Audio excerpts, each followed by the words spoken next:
Data Warehouse, Lakehouse, es si le ha tocado trabajar con alguno, implementar alguno de ellos, o si están ahí en transición entre usar uno, usar otro, tomando decisiones.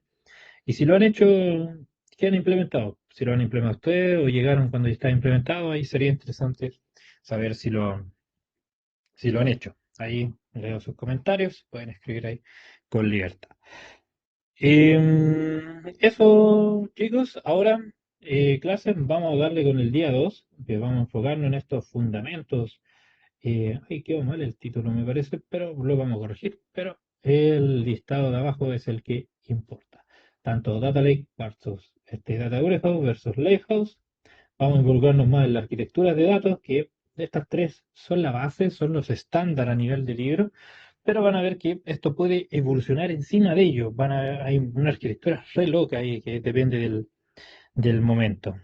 Eh, Después vamos a abordar un poquito por qué es importante trabajar con gobierno, escalabilidad y costos, tener gobierno del gobierno de un país, hay gobierno, gobernanza de datos, del dato en sí, de que nosotros sabemos qué pasa con eso. No que nos estemos involucrando ahí en política. Luego, punto 4, introducción vamos a ver un poco de introducción a Huawei, el Data Lake Insight o el DLI. Vamos a hacer unos pequeños ejemplos. Y ya el otro terminamos ahí ya con unos escenarios, al igual que ayer, con unos ejemplos de cómo poder usar estas arquitecturas con tecnologías Huawei. Eh, Bien, aquí anduvimos, ¿cierto? Bajo esta evolución de las plataformas de datos. En su momento, en los años 70, nacen las bases de datos relacionales. Después nace el concepto de data, de la revolución de los decilos de datos, ¿cierto? Hicieron posible muchas cosas, pero eran muy difíciles de mantener. Ya en el 2006 nace todo lo que es el data, perdón, el Big Data. Y después en el 2011 evoluciona esto al Cloud, Data Warehouse y Data Lake, y así va saliendo el stack moderno y muchas otras cosas. Y como vimos en la anterior clase, había muchos estándares que fueron evolucionando a lo largo del tiempo. Si vamos al detalle, ¿no? ¿Qué pasa ahí? Ahí sí. Sabemos que en 1990 nacen lo que son los Data Warehouse, que son enfocados, al final una base de datos, un motor de base de datos, pero no enfocado a la transaccionalidad, no enfocado a las aplicaciones, sino a la analítica. Se basaban en SQL, era un motor de SQL, había un esquema on-write, era costoso, pero la ventaja que tenía, a pesar de que era costoso, es que era gobernado, podíamos saber qué pasaba con cada dato, podíamos tener el control total, se iba entendiendo. Luego vienen los data lake, que son enfocados a archivos, a datos como archivo, así como el ejemplo que vimos ayer, de tener datos ahí generados y lo íbamos guardando en un storage. Eh, entonces luego uno tiene un esquema en base a uy, perdón, un esquema en base a lectura. Esto es mucho más barato a tener un motor de base de datos, ¿cierto? Donde hay un disco duro ahí, pero montado sobre un motor que está montado sobre CPU, RAM, un servidor. En cambio acá es un sistema más barato. Puede ser ustedes pueden imaginarlo como una carpeta en realidad, donde tenemos sus carpetas guardando, ordenando de forma muy estructurada los datos. Flexible, es bastante flexible, pero tiene un punto que es bastante caótico. Y como pueden ver, esto no nació de la noche a la mañana, esto partió del Data Warehouse en el 90, donde existieron los business analysts, los distintos analistas de negocio, el business analyst, el data analyst, y así hubieron varios. El, Ahí así habían varios, al final esa persona hacía lo mismo que hacen ahora un montón de roles, pero en ese tiempo tenían una sola definición de título en el cargo. Algo interesante, igual hay un tip, en esos años, en los 90, un ingeniero hacía de todo. Me acuerdo que estaba conversando con la persona que levantó los bancos acá en Chile. Él trabajó en el Banco de Chile, estuvo en el Banco Edwards, y aparte de tener que programar cosas, de programar ahí el data warehouse, programar la interfase, la persona tenía que inclusive saber de electrónica. Ellos iban, tenían sus servidores locales, mandaban a hacer de forma custom entradas de red, tarjetas de red para poder mover los datos, porque en ese tiempo la instantaneidad que hay ahora de mover datos, en eso era un caos. Y ellos tenían que hacer todo custom, eran verdaderos genios ahí construyendo cosas. Yo ya de electrónica no sé nada, pero esas personas tenían que tocar de todo y iban levantando cada cosa. Ahora es como que está todo separado y bien segmentado, especializado. Ahí les tenían que hacer literalmente de todo, hasta programar la interfaz web para poder visualizar lo que están construyendo. Ya en el 2010, ¿cierto? Data Lake ahí evoluciona como vimos a lo largo del tiempo y hace no mucho, podría decirse que en pandemia nace lo que es el Lakehouse, el Data Lakehouse. Y este Lakehouse combina ambos mundos, tanto lo gobernado, que es un Data Warehouse, pero con lo barato y flexible que es un Data Lake. Entonces teníamos lo mejor de los dos mundos. Ahí tenemos también ACID más Open Format. ¿Qué significa eso? Que combina la flexibilidad de las transacciones rigurosas. Tenemos atomicidad, constancia, aislamiento, durabilidad. Y con esto también tenemos esto de tener formatos de almacenamiento abiertos y estandarizados, dado que estamos trabajando bajo archivo. Entonces, podemos trabajar con Parquet, ahora están los Avro, en su momento eran bien famosos los CSV. Entonces, ahí, eh, eso mismo, ahí estoy leyendo un mensaje de un todólogo. En esos años todos sabían de todo. Pero sí, ahora tenemos acá todo ese control de datos, podemos tenerlo en formato de archivo sobre todo Parquet o Avro, que son muy optimizados para el tema de analítica. Y esto permite gestionar grandes volúmenes de datos. Permite tener separado esto del cómputo dentro del almacenamiento, que lo vamos a ir viendo más adelante también, sé que lo vimos ayer, pero hay de todo un poco. Eh, sí, efectivamente, si no el equipo no está preparado, el Lakehouse puede volverse aún más caótico de lo que es un Data Warehouse. Siempre depende mucho del escenario en donde vamos a estar. Entonces, pero ahí vamos a ver, vamos a ir profundizando en esos temas. Bueno, aquí un pequeño ejemplo de lo que es un Data Warehouse. Hay un sistema ahí, ¿cierto? Sistema optimizado para consultas de analítica sobre datos estructurados, con un esquema definido previamente.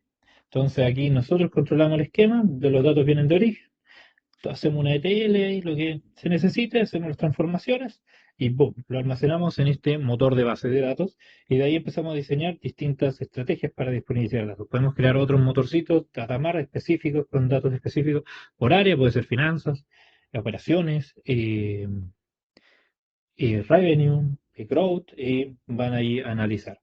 Pero siempre dentro de este motor de base de datos. Algunas cosas que podremos hacer con este Data Warehouse que fue inventado hace mucho tiempo. Dentro de ello tenemos datos, ¿cierto? Un aspecto del detalle estructural, tablas relacionales, un esquema array definido antes de cargar, o sea, se define qué es lo que se va a cargar y qué es lo que se va a tener. El formato es propietario, columnar optimizado. ¿Por qué? Porque una base de datos, eh, ahí si se corta el internet me avisa, optimizado. ¿Qué significa que sea columnar?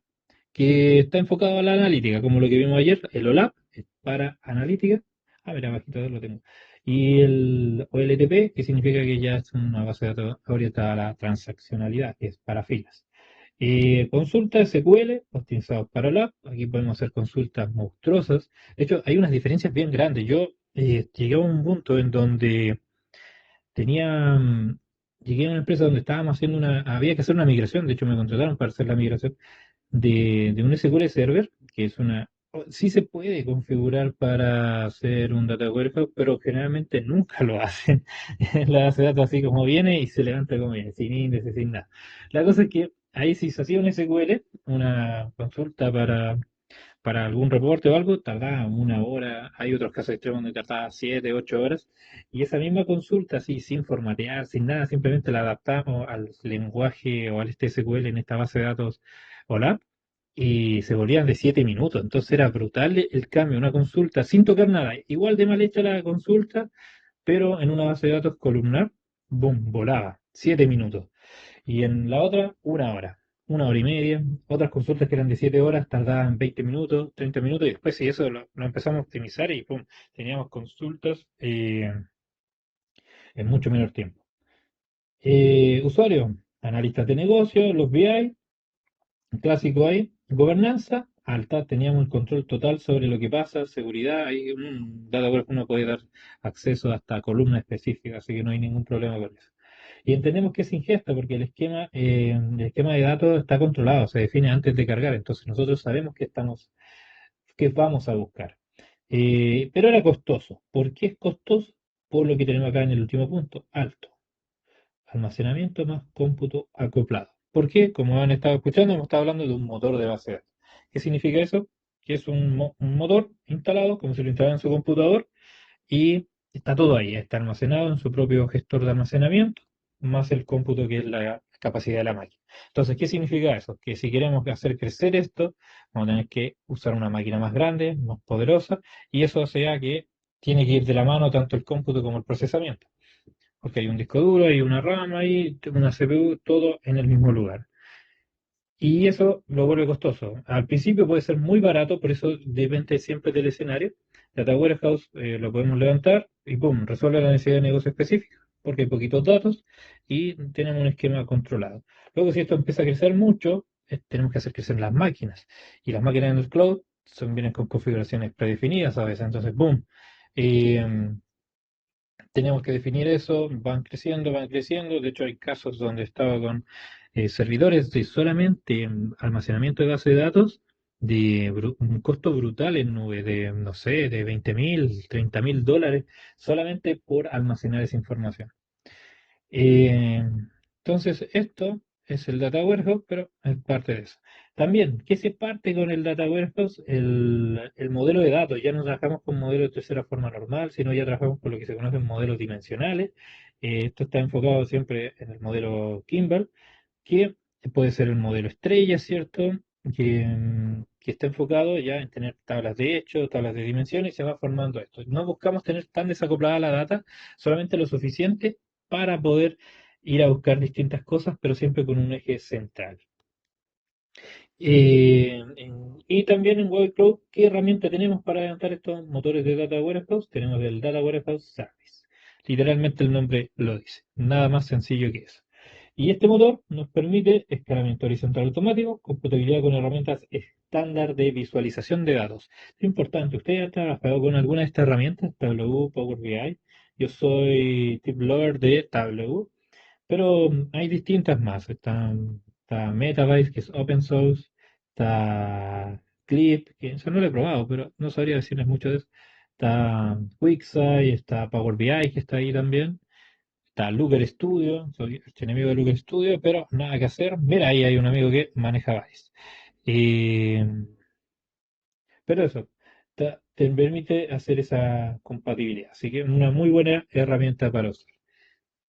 ¿Ustedes han usado alguno de esos visualizadores de datos o algún motor? ¿Han usado algún motor de Huawei o algún motor de otra nube? Puede ser, no sé, Redshift, que es bien popular en la industria, de Amazon. Y creo que es el más popular. Después lo otro, o sea, a veces levantan SQL Server, literal, vi en cualquier máquina ahí, y se va corriendo. Otra puede ser. Ah, el otro es BigQuery, se me había olvidado. Sí, pero ahí hay distintas formas de tener datos. Ahí está, BigQuery. Em, Estoy leyendo sus comentarios, perdón. Uno de IBM. Ahí, ahí me pillaste, amigo. No, no sé cuál será el de IBM.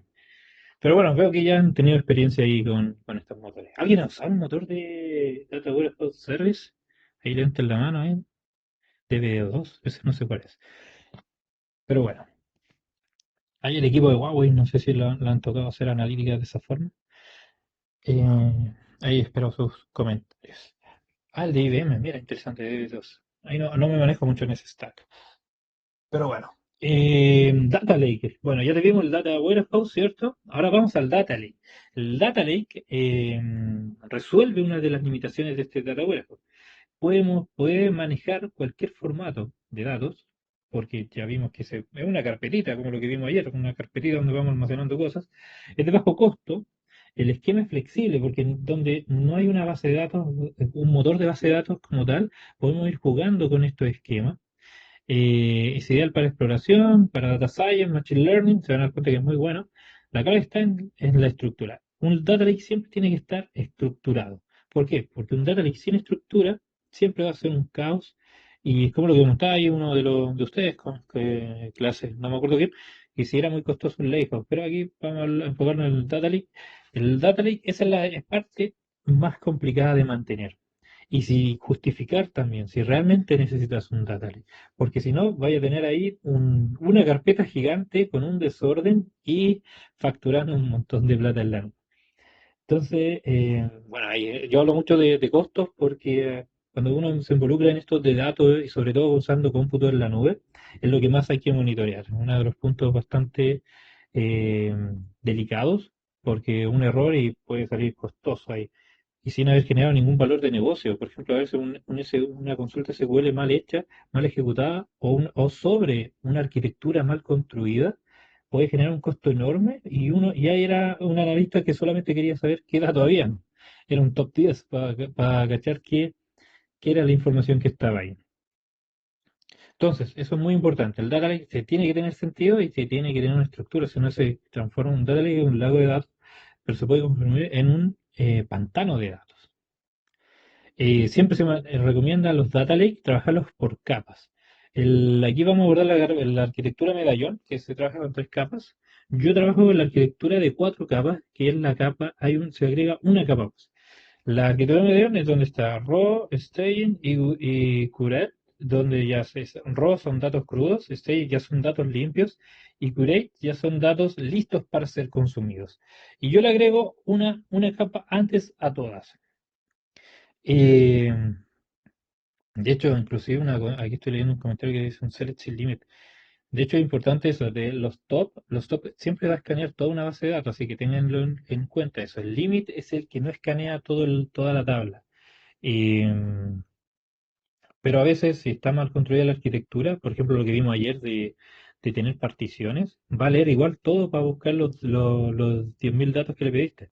O consultar por una fecha. Si tú lo tienes particionado, va a ir a alguna partición específica, entonces va a escanear menos datos. Ahí téngalo en cuenta. Bueno, como les comentaba, retomando, cuatro capas, ¿cierto? Las tradicionales, que son raw, stain, curate. Yo le agrego una cuarta al principio, que yo le llamo, yo no le llamo, es como lo dice la industria, es landing, que es aterrizar. Y es una carpeta en donde se aterriza, no se trabaja por las normas del lake, sino se trabaja por un orden de qué sistema viene. Entonces ahí se ordenan por sistema de origen y ahí vamos aterrizando todos los datos. Vienen en crudo, vienen mal, viene todo ahí y luego de ese punto lo pasamos a un estado de RAW, un estado de state y a los que siguen. Eh, eso, Tim.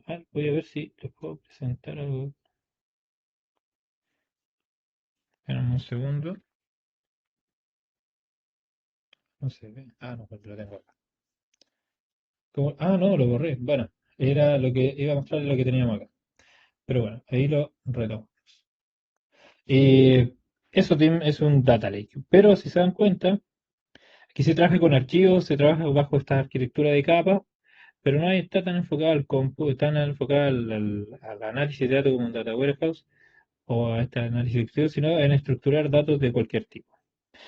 Eh, ¿Cómo lo gestionamos en una nube? Por ejemplo, Huawei ofrece lo que es OBS, que es el Object, se me fue, este de acá, el Object Storage Service, que es para manejar archivos ahí. Y aquí se generan unas carpetitas y uno va ahí gestionando sin ningún problema. Así que es muy bueno. Todos los data lakes deberían estar enfocados en eso. Si ven un data lake o llaman que hay un data lake levantado en un servidor con almacenamiento y cómputo juntos, ahí hay algo muy mal. Así que ténganlo presente. Ese es un data warehouse mal construido. Mira, ahí, sí, efectivamente, ahí, claro, ahí los nombres cambian bastante, pero siempre el landing es el mismo. Efectivamente, cuatro capas. Y hay algunos que tienen más, ahí depende siempre de las necesidades. Bueno, hay algunas características de Data Lake. Esta tablita se las dejé ahí para que vayan teniendo ahí, sea una PPT de estudio, puedan estudiar con ella. Datos, cualquier formato, CSV, JSON, Parquet, imágenes, log, lo que ustedes quieran. Esquema, se define el consultar. Nosotros vamos a consultar y obtenemos el esquema. Formato, aquí esa parte del esquema igual es, o no lo incluí acá, podemos verlo quizás en otro curso, que son los contratos de datos, pero ellas son como temas más de cultura de la empresa, burocracias. Pero acá, hablando técnicamente, se define el consultar. Formato, abierto, te van a trabajar con Parquet, ORC, Avro, JSON. Yo no he trabajado con ORC, no me ha tocado el caso. Avro, muy poquito, lo uso para aterrizar las bases de datos y de ahí lo paso a Parquet. Y JSON, bueno, el JSON uno lo ve en toda la vida. Consultas, podemos hacer consultas por SQL, por Spark, con Spark SQL, en formato ahí. Yo he trabajado con PySQL, que es la variante con Python. Spark fue, si no me equivoco, nació inicialmente para enfocado a Java. Entonces, esta fue una iniciativa para trabajarla con Java. Y se puede integrar en cualquier modo. Usuarios, pueden ser Data Engineer, Data Science. Generalmente los data están enfocados a este tipo de perfil, no tanto al analista. Hay analistas que son bien capos y llegan y se meten acá, pero si no, no es necesario que ellos se involucren. Gobernanza muy baja. Es difícil gobernarlo si no se le conecta un motor que permita gobernar. Pero tiene la ventaja de que es muy barato, donde vamos almacenando objetos, estas carpetitas que les fui comentando. Es muy barato almacenar aquí, pero no porque sea barato, eh, significa que vamos a meter un montón de datos. Esto también, si se gestiona mal o si gestionas muchas capas que no tienen sentido, se te puede disparar los costos. Entonces ahí para que lo tengan en cuenta. Luego, esta sería la estructura, como les comentaba, y las carpetitas. Tenemos el rama empresa, ventas, podemos ir separando así, crudos sin procesar, datos procesados, ¿cierto? Con limpieza, datos listos para el consumo, que es distinto tener datos limpios, y ya la explotación, que esto es una cuenta Sandbox, ahí puede ser para los data science, que estamos enfocados en eso, por eso la llamamos Sandbox, que es una cuenta o una carpeta de experimentación. El problema, digamos, les comentaba que sin gobernanza se puede convertir en un pantano. Siempre es importante la documentación, la calidad y definir qué es lo que vamos a ingestar. Generalmente esto me gusta tenerlo centralizado en un equipo que se dedique a esto, no que cualquiera puede implementarlo. Pero bueno, ahí depende siempre, como les comento, de la maduración de dónde estén involucrándose. Una startup, o están ustedes comenzando una startup, o están en un corporativo, ahí pueden, de distinto tamaño, pues.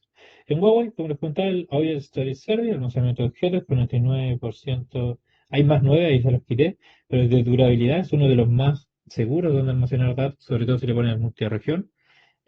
Clases de almacenamiento estándar. Aquí también las clases son como cómo queremos tener el dato. De hecho, eso es lo genial de este servicio. ¿Por qué? Porque si nosotros almacenamos en estándar datos, podemos ir y consultarlos con el DLI, con el Data Lake Insight, y podemos hacer consultas en SQL como si estuviera el dato en un motor de base de datos y ni siquiera nos damos cuenta de que estamos consultando archivos. Pero eso. Pero si empezamos a tener muchos datos, por ejemplo, la capa landing, que es una capa de aterrizaje, o sea que vamos a tocar ese dato la primera vez, pues va a quedar ahí como respaldo, pero no es que vamos siempre a consultarlo. Eso podemos ir cambiando en el de estándar a un almacenamiento que se conoce como más frío, como Interface Access, archivo, y eso hace que el costo sea aún más bajo. Esto es solamente un ejemplo, no es que valga el valor, pero digamos que estándar vale $1. En esta otra clase que es de poca frecuencia o que es de consulta o que no lo vamos a volver a consultar, lo almacenamos así como en un cajón ahí debajo de la cama, no sé, y de $1 puede bajar eh, a más de la mitad del costo la- del dólar, o sea, $1 dividido en 10. ¿Cómo se diría? ¿10 centavos? ¿10 céntimos? Bueno, ahí ustedes sabrán. Pero tiene el problema que si queremos volver a consultar ese dato por X motivo, el costo va a ser más alto recuperarlo. Pero si no, lo dejamos ahí estando solamente lo que vamos a consultar, que puede ser staging, y el resto lo dejamos, que son las capas anteriores, las dejamos en un estado aún más frío para abaratar costos. Bueno, ahí también este servicio de Huawei de Object Storage se integra con el DLI, el MDR y el Model Arch, que son las herramientas que vimos ayer, y, y nos permite hacer estas consultas sin ningún problema. Pero el punto es para que ahí lo tengan claro, chicos.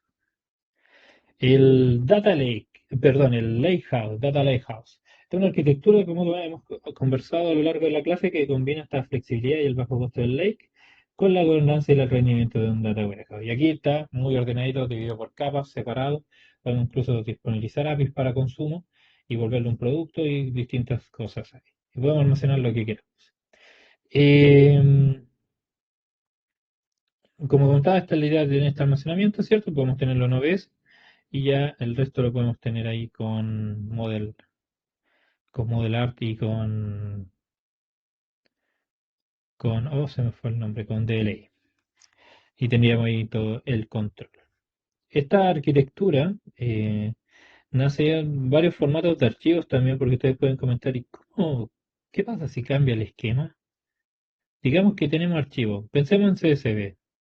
Tenemos ahí tres columnas y si cambia o se agrega una más, una cuarta columna, ¿lo podrá manejar un motor como DLI si lo tenemos en archivo? ¿Ustedes qué creen?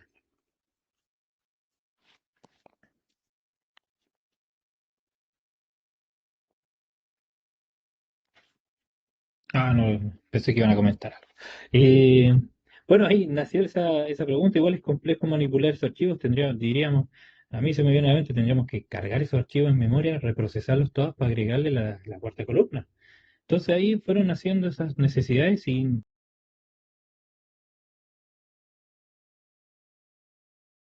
de otro estilo, Apache Iceberg, Apache Hudi, que el último, ese creo que lo trabaja Uber, no me acuerdo cuál. Pero son formatos que nos permiten, a diferencia de CSV, nos permite tener esquemas dinámicos. Entonces, si a futuro nace una columna nueva, te lo infiere, estos formatos de archivos lo infieren y hacia abajo la agregan, aunque no tengan datos, y después lo retorna como null. Pero no choca, no se cae la data porque es una columna nueva que antes no había. Delta tiene el ecosistema más maduro hasta ahora, y eso es porque lo trabajó Databricks, que es como el que impulsó ese modelo. Haber está ganando terreno también por su neutralidad, que lo utiliza bastante Netflix, Apple, y Houdini, sí, efectivamente. Este creo que es de los más nuevos. Eh, y está enfocado en streaming, si no me equivoco. Está para ir almacenando datos de una forma mucho más controlada. ¿Y cómo haríamos esto en Huawei? Este lejos, ¿cómo lo levantamos? Con dos a tres herramientas. Podemos levantar el eco con el storage más DLI, ¿cierto? Para tener control y incluir MD, MRS para todo el tema de transformaciones. Eso clase. Aquí algunos ejemplos, una tablita con todos los detalles. Tendríamos datos en todos los formatos posibles, esquema evolutivo, formato, podemos usar cualquiera de estos, Haber, Apache UDI, Delta Lake. Yo soy más de Apache Haber, pero es porque vengo de esa escuela, pero ustedes pueden usar el que más les convenga. Transformaciones, digo, transacciones, podemos hacer ACID sobre el lake, consultas, podemos usar SQL, podemos trabajar con Spark, cargar en memoria, usar un motor de Spark, Apache Spark para hacer el procesamiento o usar Machine Learning directamente. Para gobernanza también tenemos el control ahí con los servicios correspondientes y el costo es bajo medio porque aquí ya estamos combinando ambas cosas. Lo bueno de aquí es que tenemos el almacenamiento y el cómputo separados. Entonces, si tenemos más cómputo para procesamiento, puede ser en Spark, dependiendo de qué punto, pueden ser puntos, por ejemplo, en un justo una tabla específica pesa mucho, pesa 1 terabyte. Entonces voy y le levanto un Spark con un Master y 8 nodos, que pueden ser máquinas de 16 gigas con 4 CPU. A ver, ¿cuántos son 16 gigas por 8?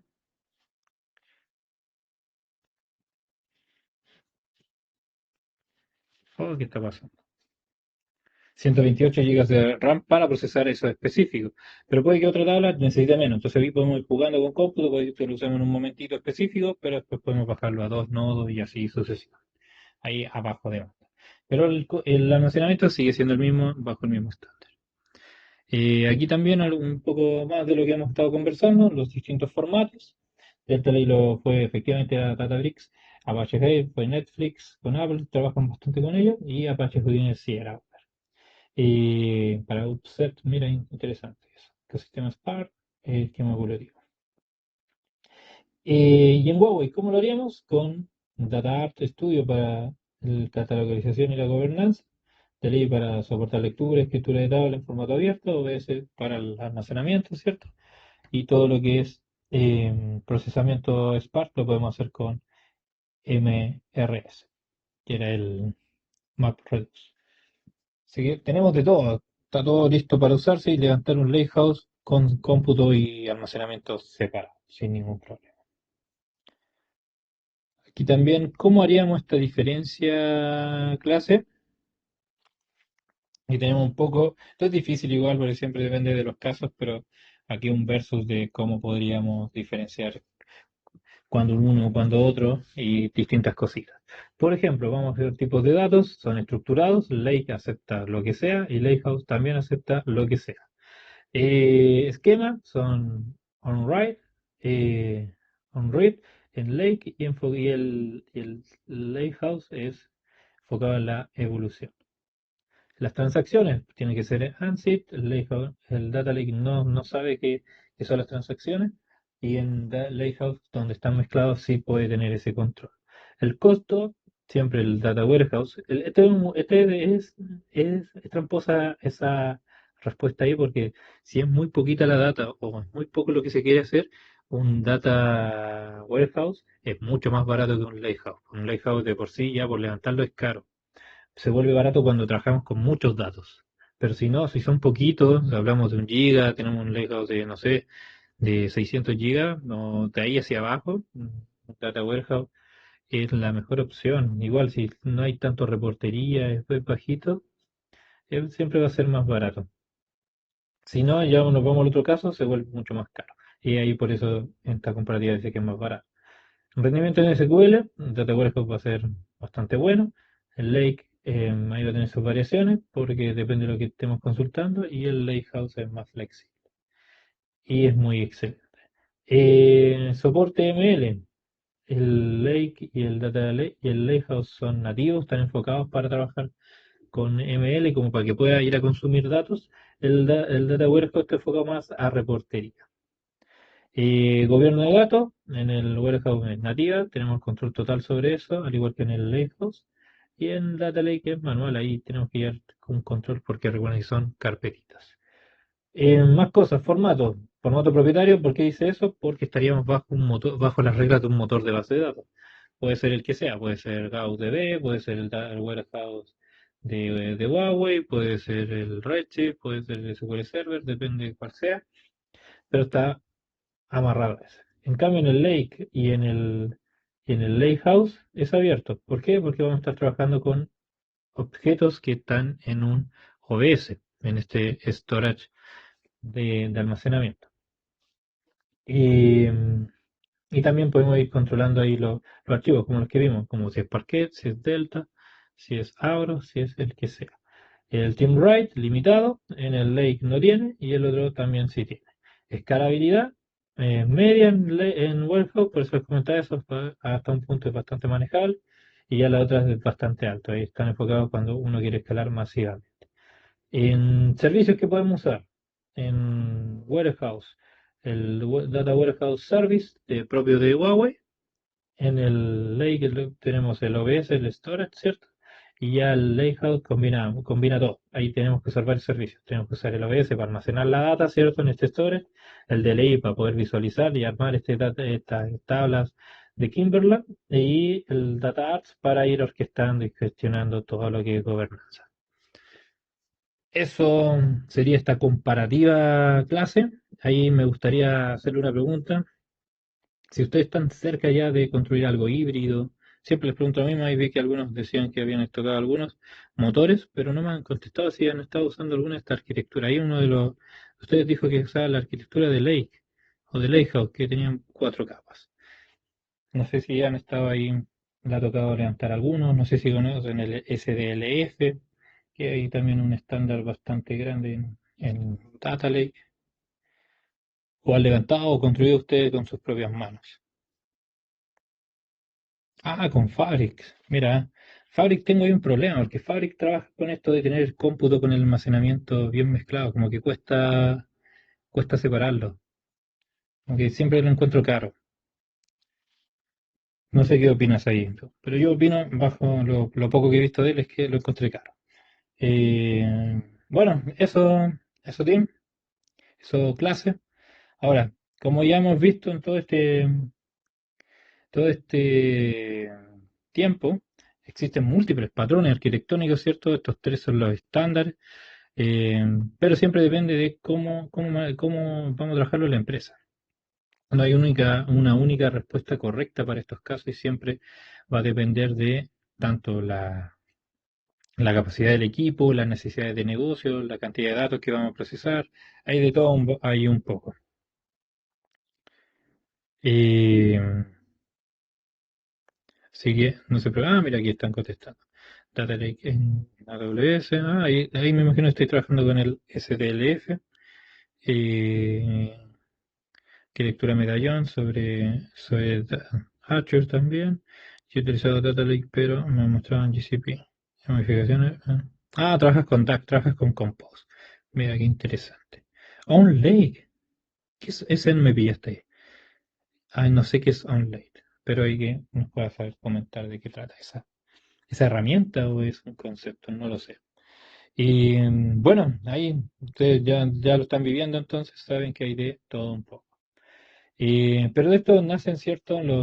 Como lo que se conoce como el Modern Data Stack, que es un patrón arquitectónico que combina herramientas especializadas para cada etapa del ciclo de los datos.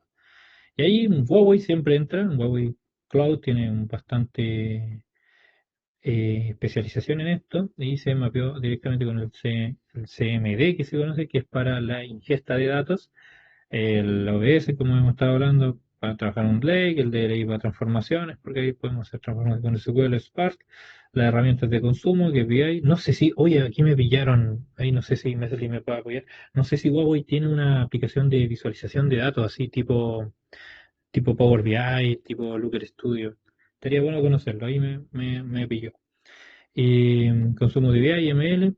Y ahí siempre están los patrones que hemos estado conversando, la arquitectura medallón, que fue implementada en su momento por Databricks, que ellos la llaman con bronce, silver, gold, donde bronce son los datos crudos, que yo lo llamo como raw, silver, que son los datos limpios, puede ser stage, y ya gold son los datos listos para negocio. Dentro de esto van haciendo varias arquitecturas. Vamos a hacer un pequeño repaso, ¿cierto? Vamos a seguir profundizando sobre cuándo usar estas que hemos estado conversando. La arquitectura tradicional, ¿cierto? ¿Cuándo usarla? Cuando empresas con datos principalmente estructurados y necesidades BI, en escenarios regulados donde la gobernanza estricta es obligatoria. Entonces aquí ya un ejemplo de cuándo podríamos usarlo. Ventajas, como hemos estado viendo a lo largo de toda esta sesión: gobernanza fuerte, rendimiento en SQL excepcional, datos consistentes. Limitaciones, como hemos estado conversando: no soporta datos no estructurados, es costoso de escalar y rígido ante cambios. Ante ahí que lo tengan presente. Eh, ¿Qué más? Y en Huawei, ¿qué podemos usar? El Data Warehouse Service. Así que ahí tenemos ya una muy buena herramienta. Vamos a ver comentarios. Estoy leyendo que hay una buena conversación por ahí. Y bueno, Databricks opino lo mismo. Son buenos porque son capas encima de estas que hemos estado viendo, como que simplifican mucho la tarea, como pero el costo es muy alto. Entonces, no sé si tiene levantarlo, como hemos visto acá, los servicios tampoco son complicados de usar. Entonces, levantarlo en Databricks es como bien. Siento que mezcla mucho el cómputo, lo hemos estado hablando, con el almacenamiento, y escalarlo es caro. Es más fácil de usarlo, pero es mucho más caro. Y en cambio acá un poquito más de toqueteo de configuraciones, pero llegamos igual a algo bastante fino y bastante decente de utilizarlo. Y es bastante fácil separar el cómputo del almacenamiento, como hemos visto con estos servicios. Y si no, si queréis un data warehouse, ¡pam!, nos vamos por este mismo de acá, que está el Data Warehouse Service. Luego, la arquitectura de Lighthouse, lo mismo. ¿Cuándo usarla? Cuando empiezas a necesitar almacenar grandes volúmenes de datos. Pueden ser logs, pueden ser imágenes, pueden ser historias de bases de datos transaccionales, en distintos formatos, ¿cierto? Y equipos de data science que necesitan esos datos para uso libre, para poder hacer un modelo, entrenarlo. Y data, aquí se enfoca en data science, pero pueden ser machine learning engineer y engineer. lo que sea. Y como siempre, la ventaja, el costo que es muy bajo, es flexible, cualquier formato sirve. Limitaciones, es complicado gobernarlo, hay que tener ahí un control bastante fino de cómo llevarlo, si no esto se vuelve un pantano y se vuelve ahí una carpeta muy cara de datos. Eh, rendimiento, el rendimiento de SQL también es variable. ¿Por qué? Porque si no tenemos particiones, no tenemos ahí bien configurado cómo trabajar con los datos, se vuelve complejo también. Se vuelve caro en realidad, más que complejo, se vuelve caro. Y en Huawei, ¿cómo lo hacemos? Tenemos el OBS para almacenamiento y DLI para el cómputo que vamos a necesitar. Y luego ya vamos con la arquitectura esta del Lighthouse, donde aquí ya combinamos lo mejor de lo mejor. ¿Cuándo usarlo? Cuando empresas necesitan tanto BI como Machine Learning sobre los mismos datos. Y yo creo que ya en empresas medianas esto se mezcla bastante y se utiliza bastante. Cuando se quiere bajo costo el ley y gobernanza del Data Warehouse. ¿Por qué? Porque aquí hay servicios, como podemos ver en el último punto, de Huawei, que tenemos el OBS, el DLI y el Data Art Studio para toda esta gestión y gobernanza. Las limitaciones, requiere adopción de tablas de formato, como les comentaba, hay que estudiar cómo funcionan las tablas Cyber, las Delta, las Judy, el ecosistema menos maduro que Data Warehouse tradicional. Entonces hay que tener un dominio más técnico, tanto técnico para poder levantarlo y darle sentido a utilizarlo, pero también la adopción a nivel empresa, a nivel de organización, a nivel de ustedes mismos, si quieren aplicarlo, tienen que entender muy bien cuándo usar esto, cómo usarlo, para manejarlo bien, porque aquí hablamos de que es barato, de que es caro, pero en cualquiera de los tres arquitecturas, si cometemos un error, esto es carísimo en cómputo, sobre todo porque lo estamos levantando en una nube. Si lo levantáramos en un servidor propio, se limita a la capacidad de esas máquinas, pero hay el costo energético, entonces hay de todo un poco. Pero bueno, hay otras arquitecturas que basen en base a las que hemos estado conversando. Una de ellas es lo que se conoce como Data Mesh. Esto ya sí o sí es cuando ya la organización es mucho más madura, porque hay una plataforma de datos as a service, que es de datos como servicio, y se separa esto por dominio. ¿Qué son los dominios? Donde ya el departamento de datos o el área de datos no es el dueño de los datos de la información, sino simplemente son personas que gestionan la infraestructura para que los que son verdaderamente dueños de ese dato puedan manejarlo. Y ahí nacen los dominios, el dominio de ventas, dominio de logística, dominio de finanzas, y van ellos, estas áreas son los dueños de datos y deciden quién puede usar ese dato. Nosotros facilitamos las herramientas para que se puedan manejar. ¿Y esto cuándo se usa? Cuando las organizaciones son ya grandes, con múltiples equipos de datos, y el equipo centralizado de datos se convierte en un cuello de botella. Entonces aquí ya se separa esto y se vuelve más como un facilitador más que el dueño de la información, del dato. Se asignan ownership por dominio, datos como productos, se genera esta plataforma as a service, y también tiene que haber una cultura muy grande de datos en la empresa. No se recomienda esto llegar y levantarlo donde no sí existe esta cultura, porque aquí se vuelve aún más caro mantener esto y es difícil. Eh, entonces ahí se va a ir gestionando. Aquí pueden ver un flujo completo de Lighthouse acá, por un dominio de venta hasta llegar acá, y aquí puede haber otro flujo y así. Esto también lo podemos replicar en una arquitectura en base a los servicios que tenemos acá. Por ejemplo, ahí por abajito pueden ver que está Data Studio para el catálogo federado, el OBS para el Multiple Ten y el DLI para el cómputo compartido. Entonces aquí, pero hay que ir separándolo, es una gestión bastante compleja. Como dice ahí la limitación, requiere una madurez de organización bastante alta. Entonces, tienen que estar ustedes mismos, entender por qué estamos levantando eso, si no, no se justifica. Entonces, pero ahí está la opción, se puede hacer. La ventaja es que escala organizacionalmente, cada dominio es autónomo y reduce cuellos de botella aquí, porque ya está la herramienta y ellos van controlando qué es lo que entra y qué es lo que sale. Es un poquito ahí también una referencia de dónde viene esto yo no lo inventé, esto ya es literatura de hace mucho tiempo y ahí está el libro de dónde viene. Más cositas, ¿qué hora es? Ya son las 8 casi. Voy a presentar la última diapo y de ahí podemos dar una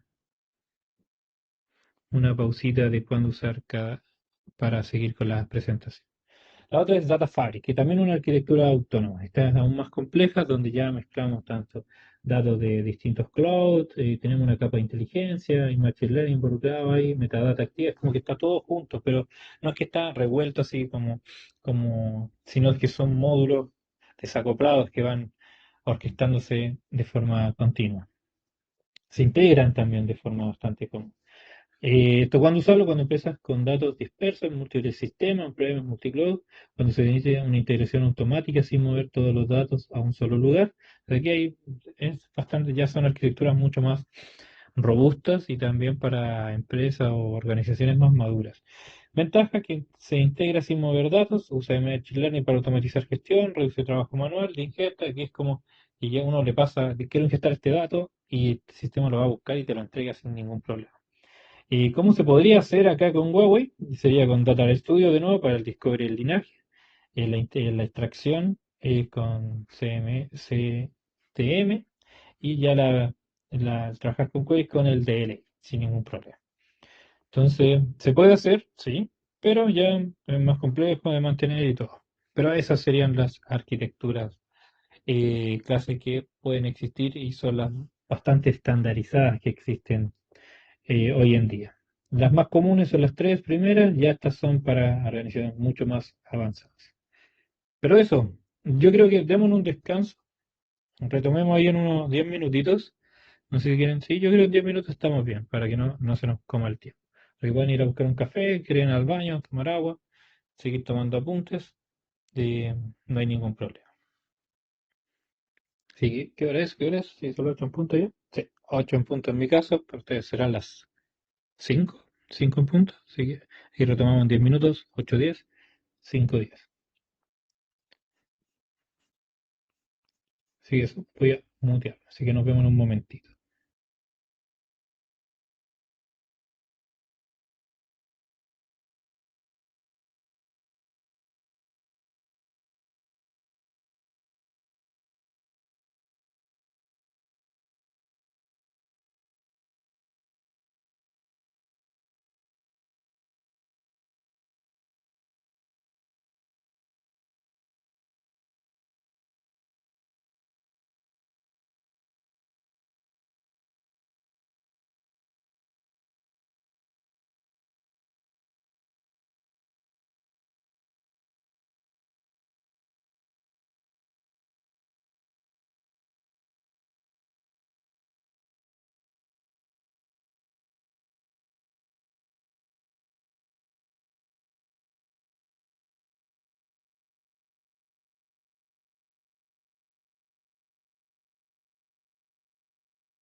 Estamos de vuelta. Ahí, confírmenme si eh, se escucha. Sí, te escuchamos, Pablo. Buenísimo. Bien, continuemos. ¿Cuándo usar una de estas arquitecturas? Aquí también, de nuevo, cae bajo el mismo concepto, ¿cierto? Hemos visto muchas arquitecturas, muchos temas, muchos conceptos, pero aquí también lo resumimos porque depende mucho de las situaciones donde estén. Eso solamente ustedes pueden tomar esa decisión. Sobre todo que lo estamos enfocando a dónde queremos apuntar, para la inteligencia artificial, entonces ahí pueden ir tomando distintos casos. Pero, ¿cuándo usar cada una de estas? Siempre el tamaño de la empresa, cualquiera puede irse a un data warehouse, lake mediana grande, ya una pequeña no se recomienda tener un lake, es injustificable según yo. Igual que el lakehouse, el datamet, sí o sí, data fabric, datamet, ya es para grandes empresas que necesitan ese nivel de detalle. En maduración de los datos también tiene que ser muy alta en el data warehouse, madurez de los datos. Lake puede ser baja media porque podemos meter lo que quiera. En Lakehouse, donde combina ambos, ya caemos sobre esta media. Podemos controlar las primeras capas del Lakehouse, los esquemas y los distintos, pero ya al final queda en algo mucho más estandarizado. Y DataMesh, Data Fabric, siempre cae en alto. Data Fabric dice medio, yo digo que es alto la literatura ahí. Siempre cae bajo experiencia y literatura. Tipos de datos estructurados, los demás puede ser lo que sea. Caso principal, la Warehouse nace, recuerden que esto nació como en el 90, en el 80, 90 digamos, en el 80 estaban recién los computadores. En el 90 entonces se enfocó principalmente en BI y reportería. Ya el Lakehouse, el Lake y el Lakehouse ya están enfocados más a, a parte de ML. El Lakehouse combina ambos, puede ser BI y ML. El Lake está enfocado en ML y explotación de datos. El Data Mesh es para multi-equipos y el otro Data Fabric para multisistemas. Entonces, si ya no estamos en esos casos, estos dos últimos los podemos dejar ahí para algún día. Eh, Más cositas. Ahí hay alguna pregunta. ¿Data Mesh, Data Mesh son excluyentes? No, pero es una evolución, digamos. Pues el data mesh, aparte de ya ser un lake o un lake, le pone los dominios. Entonces ya se separan en aún más capas. Entonces hay una capa extra ahí. El Data Fabric ya es algo mucho más robusto, que sea todo más automático. Esta plataforma tenga mucho mayor control. Entonces son como capas sobre lo que ya hay. Por ejemplo, ahí alguien habló de Databricks. Databricks apunta a lograr eso de que sea más fácil de implementar, pero al hacer más fácil ya un costo más grande.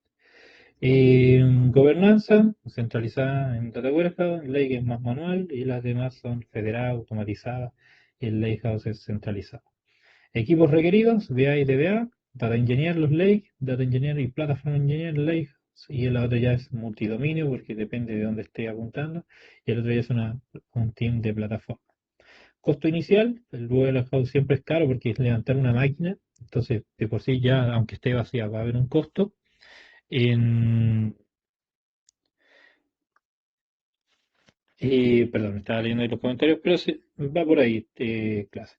Costo inicial alto, ley siempre va a ser bajo si se sabe manejar y los demás son medios, los otros ya son mucho más altos, son costosos los otros por todo lo que lleva. Escalabilidad media, los demás son todas altas. Entonces ahí un poco la comparativa de cuándo usar uno o cómo tomar decisiones si es que no saben cómo cuándo irse uno por otro. Las capas van, sí, es que en verdad el Data Mesh y el Data Fabric están en una capa sobre un lakehouse. El lakehouse es como la parte que va por dentro, pero aparte se le agrega otra capa, que son las capas de los dominios, en el otro lado son las capas de multisistema. Entonces ahí hay de todo un poco. Entonces son mucho más complejas. De hecho, generalmente diría que los bancos trabajan harto con dominios porque son empresas más grandes. No sé si el retail la trabaja, tipo Falabella o Walmart, pero sí lo he visto bastante en los bancos. Data Fabric no lo he visto en ningún lado. No sé si no he llegado a ese nivel, pero ahí está también. Igual es complejo porque, como les comentaba, tiene que haber una maduración tanto del equipo técnico como también a nivel de cultura en la empresa para poder usar ese tipo de herramientas. Generalmente cuando es de datos tiene que haber mucha cultura para que tengan sentido, si no se vuelven cosas muy costosas. Y ahí obviamente los proveedores de nube quedarían contentos, pero no es la idea también, porque uno se puede enojar con Huawei porque le está cobrando muy caro, pero no es culpa de Huawei o no es culpa de la marca que ofrece el servicio, sino es de uno mismo, del equipo que no implementó algo que realmente no necesitaba. Entonces ahí es para que le den una vuelta. Esto es como, es como lo mismo de cuando uno se compra, no sé, un computador caro, un auto caro. Si uno tiene mucho dinero, es como, bueno, démosle, y tampoco me va a afectar el bolsillo. Pero si ya uno tiene ahí presupuesto limitado, tipo de cosas, veamos cuál es la que realmente me conviene. Si solo quiero conducir en la ciudad, me compro un auto económico. Si quiero un computador solamente para ver Netflix, me compro un económico también. Entonces ahí depende mucho de la necesidad. Si después ahí vamos evolucionando, pues la idea es que haya una madurez de que realmente lo necesite. Aquí hay algunos casos de uso también, bastante maqueteados, pero también les puede servir para ir tomando conciencia de cuándo usar uno u otro. Escenario, un banco con reportes regulatorios, un Data Warehouse lo responde bastante bien. ¿Por qué? Porque son datos estructurados, gobernanza estricta y SQL puro. Una startup de Machine Learning con datos de sensores y perfectamente lo puedes llevar a un data lake.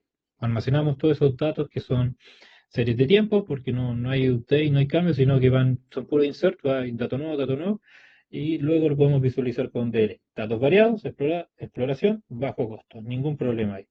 Retail con BI más recomendaciones de Machine Learning, aquí perfectamente cae un Lakehouse, ¿cierto? Porque tenemos que meter un poco de todo, necesitamos ambos mundos sobre los mismos datos. Eh, Conglomerado con más de 10 unidades de negocio, data mesh, equipos autónomos, dominios distintos. Empresa multicloud con SAP, Oracle y más cloud, Data Fabric, datos dispersos, integración automática. Y una telco, datos con red, más un CRM, una facturación. Aquí podemos, depende de los casos, aquí se propone un lakehouse más streaming, volumen de datos alto, batch más real time. Podemos ir combinando de todo. Un hospital, registros clínicos, más imágenes. Sí, este tipo de casos fácilmente cae dentro de un data lake. ¿Por qué? Porque almacenamos datos no estructurados y se pueden explorar sin ningún problema ahí con el storage. Una fintech con scoring más detección de fraude, un lakehouse sin ningún problema. Un asset para transacciones y un machine learning por score. Entonces, aquí bastantes ejemplos de cómo podríamos eh, utilizar cada una de estas situaciones. Más cositas. Sé que es mucha información, pero traté de hacerlo bastante comprimido y ponerles bastantes tablas comparativas, cosas para que después puedan tener estas PPT y puedan estudiar sin ningún problema. Arquitecturas modernas. Bueno, aquí de nuevo un patrón arquitectónico que puede combinar varias herramientas para este ciclo de vida de datos. Aquí lo estoy enfocando en todo lo que es tecnologías Huawei, donde en el Cloud maneja un CRM para la ingesta de datos, un OBS para almacenar datos como Lake, el DLI para las transformaciones y las herramientas de consumo que pueden ser BI o Machine Learning. Entonces aquí tenemos un alto nivel, cómo sería un flujo usando distintas herramientas. El Lake, obviamente, ahí lo tenemos por capa, con Raw, Staging, Included. La orquestación la haríamos con Data Art Studio y la gobernanza con Data Art más el catálogo de datos. Entonces, tenemos que tener presente que tenemos que usar todos esos servicios y podemos ir manipulando nuestro gusto para que sea económico y tener control. Podemos generar, levantar Spark con DLI, con nodos a nuestro gusto también. Podemos levantar con dos nodos, un master y un esclavo, o poder levantar N nodos a lo largo que se vaya necesitando para casos específicos. Si no, vamos a ir a algo más pequeño. Ese sería un ejemplo de tipos de ingesta. Podemos hacerlo por log, por Kafka, por CMS. Los tipos de orígenes pueden ser variados. Pueden ser sensores de OT, pueden ser APIs. Las APIs son las que siempre me dan dolor de cabeza la API. Actualizan algo y se muere. No sé si ustedes han trabajado con APIs. No sé, la API de Jira es bien conocida ahí en la industria. No sé si la ha tocado ingestar. A mí siempre me da dolor de cabeza la API de Jira. Eh, las de la API de Google Ads son bastante manejables. Y TikTok también, bastante manejable TikTok. No sé si le ha tocado ingestar datos de ese estilo.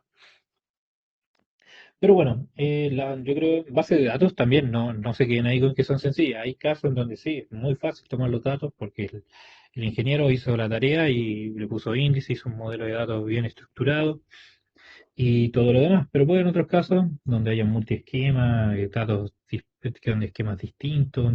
Entonces, hay dolores de cabeza de todo tipo. Ahí siempre lo importante es mantener la calma y saber cuándo usar cada uno de estos. Pero en este curso no se trata mucho de ingestas, sino de cómo poder usar datos con Machine Learning. Así que nos vamos a enfocar en eso y en esta sesión específica es de arquitecturas. Así que vamos bien con ella. La arquitectura medallón, ¿cómo la podríamos levantar?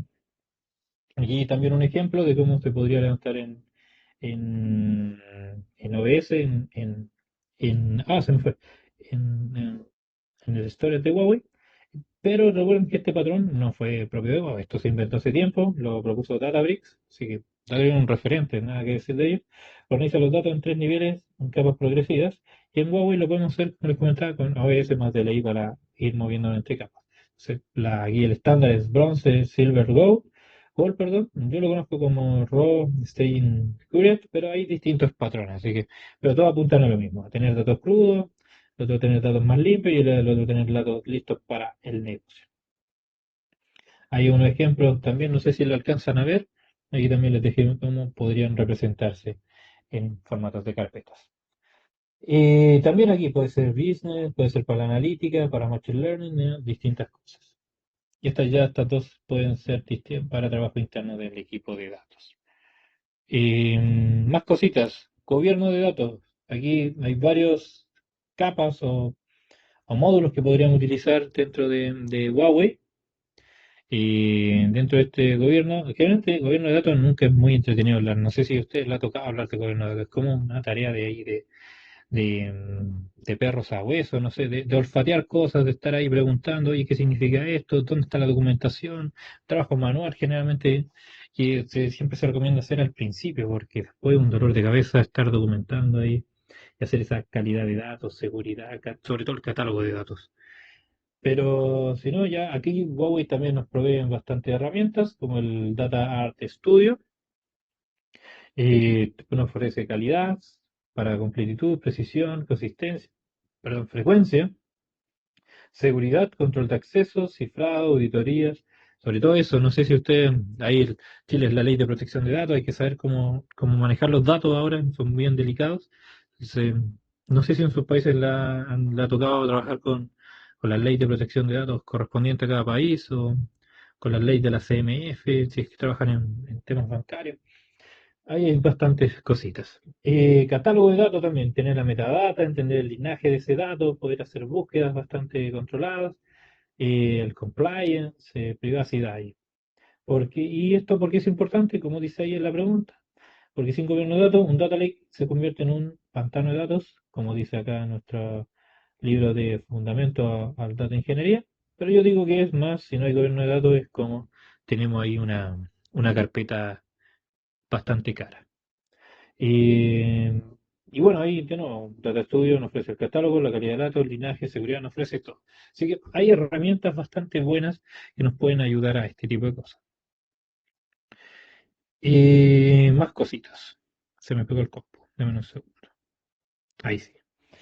Escalabilidad y costos, arquitectura tradicional versus moderna. Aquí también un comparativo donde de nuevo aquí la arquitectura acoplada, ¿cierto? Cómputo más historias todos juntos, siempre es caro. Eso depende, ¿cierto?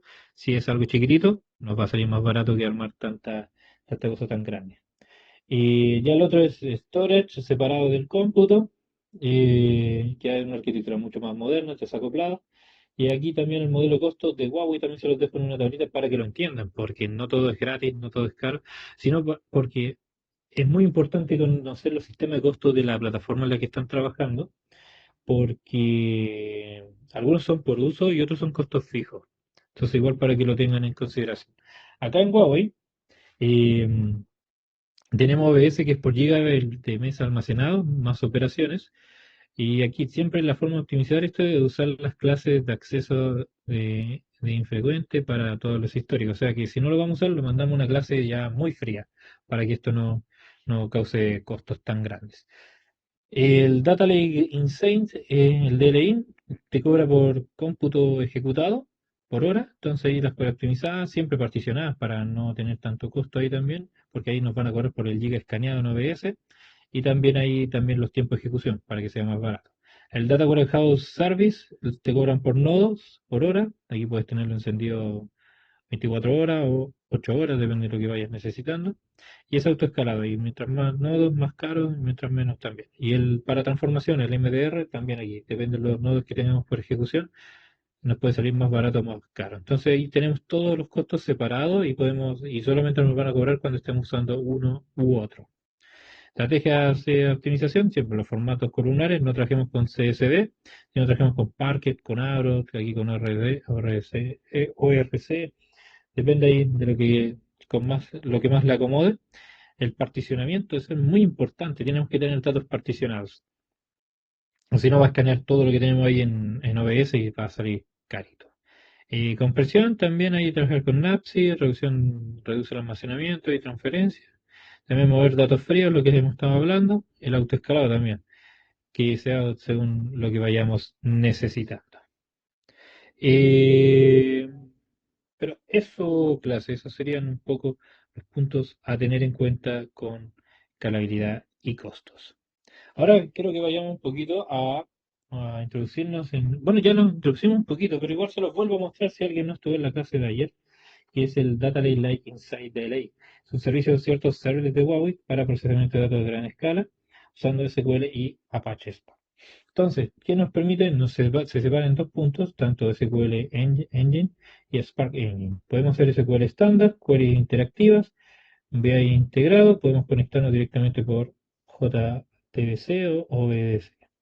Y el Spark también, podemos trabajar con PySpark, si es que les gusta Python, con el Spark SQL, que es lo mismo, solamente que metemos SQL de PySpark, pero no es que, aquí hay dos formas, podemos hacer como usar Python y usar una función que nos permite escribir el SQL de toda la vida. Tratamos las tablas en memoria como si fuera SQL y lo ejecutamos. Y el otro es usar Spark SQL, que ya son funciones nativas del Spark para trabajar como si fuera SQL, pero no es que estemos escribiendo un select o una con o un join, sino que son formas de hacer un join, hacer un select específicas de cómo se haría con Spark.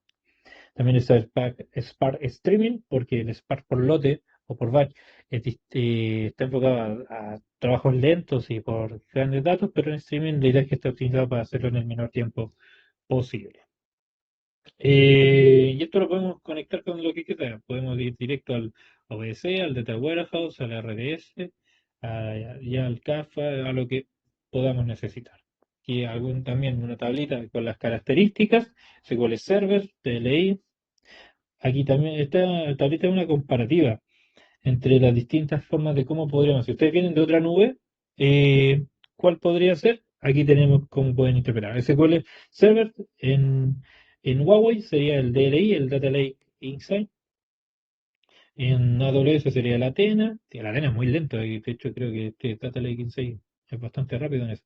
BigQuery, un maquinón en rapidez, ahí no, lo siento, Metri, pero es rápido, pero tiene su costo también.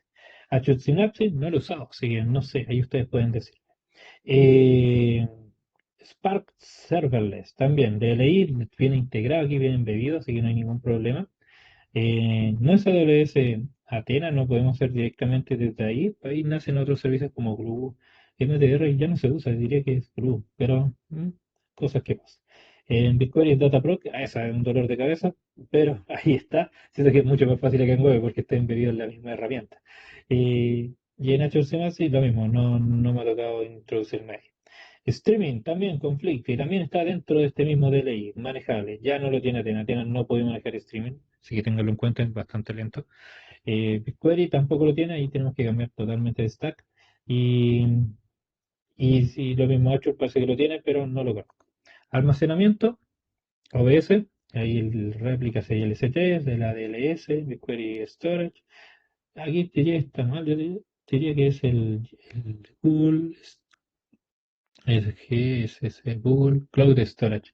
Ahí voy a corregir ese detalle, no es BigQuery Storage. Aunque sí, podría ser, pero es distinto. no va apuntándolo. Así que lo podríamos cambiar. Más cositas. ¿Cómo sería una arquitectura?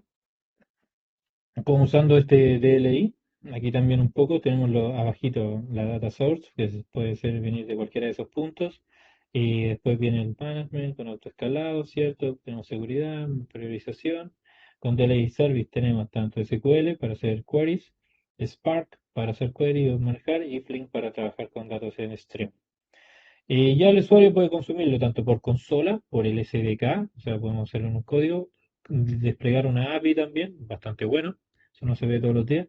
Podemos integrarlo con Data Studio también para gestionar lo que hemos estado hablando todo este tiempo de gobernanza de datos, seguridad, catálogo, toda esa parte y conectarnos también directamente por una base de datos por medio de JDBC o OBDC. Eso sería un poquito. ¿Cómo podríamos hacer entonces ahora consultas sobre estas bases de datos? Uno va a hacer sobre estas herramientas, digamos.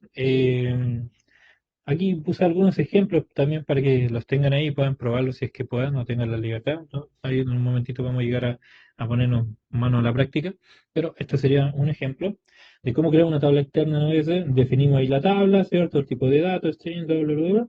Ciudad, usamos de dónde viene el dato, vamos a decir que viene en un archivo Parquet, está particionado, le indicamos la partición que va a ser por año y mes y le damos la locación, o sea, el storage de dónde está.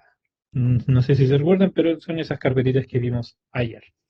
Consultas analíticas. También podemos hacer SQL tradicional sin ningún problema. Recuerden que esto está basado en Postgres, entonces te va a parecer bastante la sintaxis. Más cositas. ¿Qué más podríamos ver?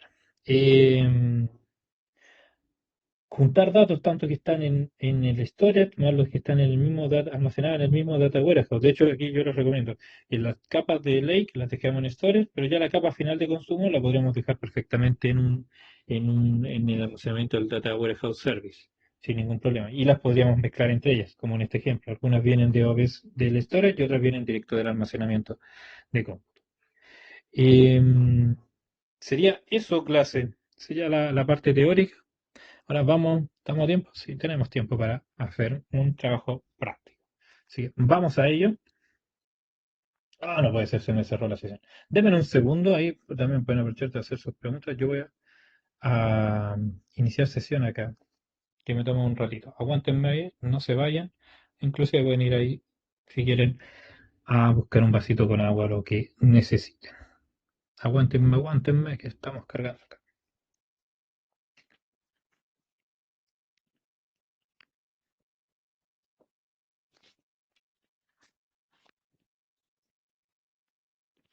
Un poquito, voy a esperar a que me llegue el código de confirmación. Con ese código ya podremos ahí continuar.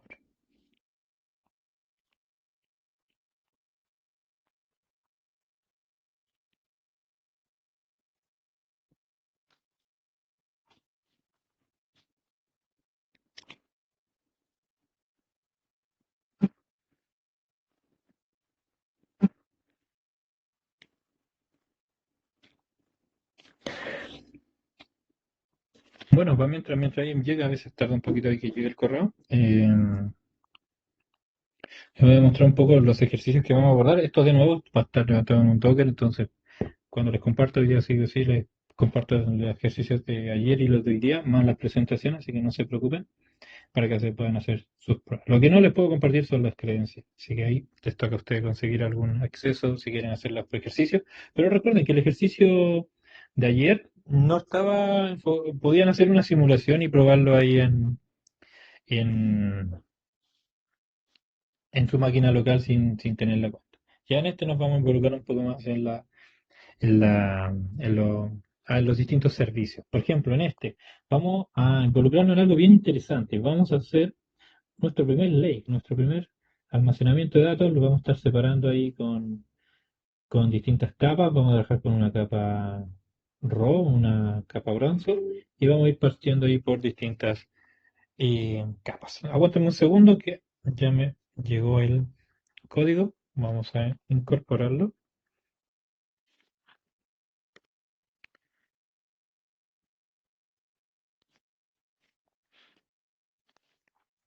Bien, está cargando, pero bueno, vamos a continuar acá. Bueno, entonces aquí tenemos distintas funciones. Vamos a crear, tenemos una función para crear el bucket por si no existe, en este caso no existe, así que lo vamos a tener que crear. Vamos a subir estos datos sintéticos, que también se los puede compartir, así que no se preocupen. Va a subir, va a cargar, va a subir los datos, va a seguir así distintas funciones.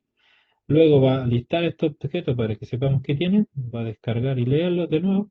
Esto para leer, descargar y leer, va a crear el pipeline principal, que aquí va a crear las distintas capas, con las distintas transformaciones y los va a dejar listos para su consumo. E inclusive que va a generar la metadata también para entender qué es lo que vamos a estar haciendo. También lo vamos a ir viendo acá en DLI.